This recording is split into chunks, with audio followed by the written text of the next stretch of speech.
Yeah, I'd like to say a few things about what has been spoken by a section of leaders of Kisii County, or a section of leaders from Kisii County, especially from the Abagetutu clan. On Saturday, they had a meeting at Senator Onyonka's homestead, ostensibly to get a platform to criticize and attack the governor, Simba Arati, and his administration. I'm not trying to hold a brief for Governor Arati. I don't want anything from him. But I want to speak as a Kisii person and a Kisii leader on what I think is not right. Senator Richard Onyonka was elected to be a senator for Kisii County. Kisii County has 6 clans. We have Abanchari, Abagirango, Abagetutu, Ababasi, Abamachoge, and Abanyalibari. And,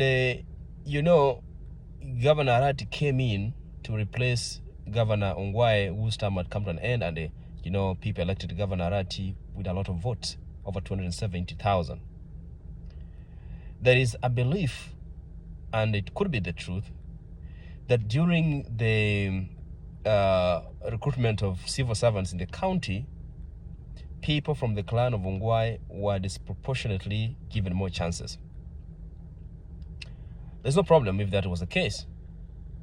But if there are people incompetent in office, from whichever part of the county they come from, I think it is a prerogative of the governor to come in and make those corrections without any fear of intimidation, fear of reprisals, or fear of anything.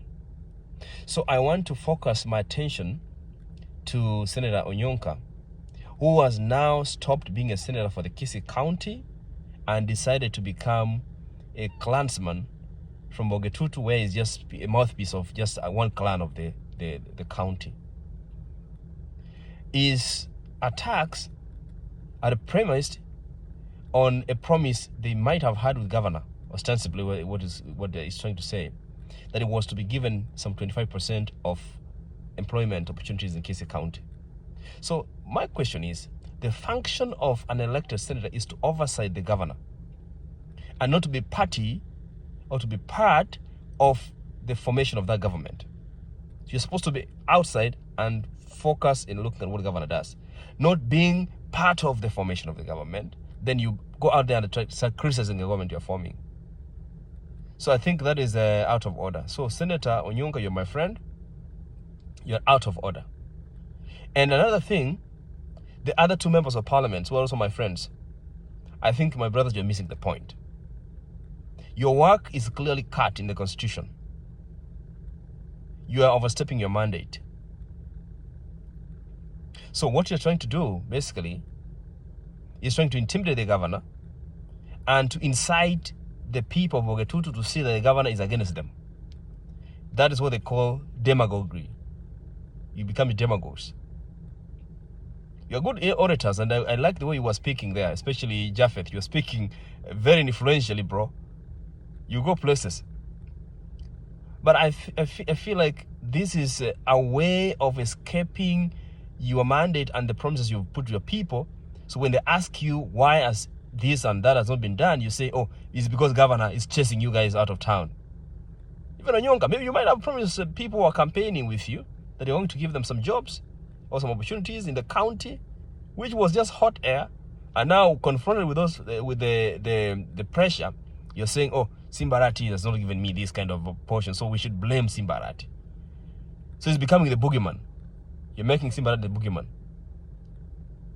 So I want to tell Governor Simba Arati, stay put, be firm, be firm.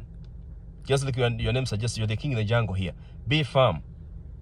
So one thing I don't know if it is true, which I will never share with governor, is the beliefs that, oh, maybe somebody is going to the sorcerers or somebody is bewitching me. I don't share those kind of thoughts. If that's what's informing some of the decisions you're making, maybe in terms of where you are putting your office right now, if that's the main reason you're going to the other office, I feel that is a bit awkward. Those are very old beliefs, and anybody believing those kind of things should be ashamed of themselves. So if that's the reason, or you're saying you want to renovate the office because you feel somebody has conjured you or put some spell which is going to harm you in any way, I feel that is very sorry. But I believe, having campaigned with you and having interacted with you a number of times, and sometimes over the phone, I feel like you have what it takes to bring the change, and this is the reason why you were voted overwhelmingly. Nobody has challenged your election, overwhelmingly, by all the Woods people. All 271,000 people voted for you. You know, the fact is we receive about 10 billion B from the national government, from the revenue allocation. And as it stands right now, from the data you're giving us, is that 62% is going to payroll, the wage bill. So we are remaining with about 4 billion for development. That is not enough. So if you have to do anything to bring the wage bill down, go for that. Don't mind about coming in as in the second term. You don't have to go to for second term. You can do something for once and you bring change. And that is what we want.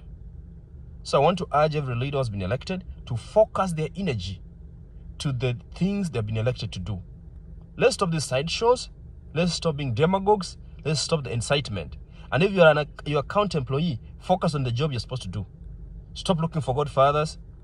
And if you are a former employee or you are a former governor and your team, stop this puppeteering of events in the county and trying to bring discord and making the administration of Governor Arati difficult. So, Governor, you have your duty. Do it. You have the mandate. You have your support. But we will not shy away from criticizing you because we have to do that. Those who are not doing their job, like our senator, be informed that we're not going to be happy with you. We are not going to be happy with you. This tendency you're doing is not the right job. Your work should be now working for all Mugusi, uniting the Kisii County, Nyamira County people with your other counterparts, and negotiating on behalf of Mugusi at the national government. That should be the job. Not going to a village and start negotiating for a village. You can't negotiate for the village. You are the senator. You are a very good orator. You know how to speak in all the languages spoken in Kenya. English, Swahili. You should be able to get the platform with the national government, the Senate, and also meet the other national leaders and negotiate for Mugusi at the national level. That's the message I have. Thank you, Mugusi. Munchikale. Biamono.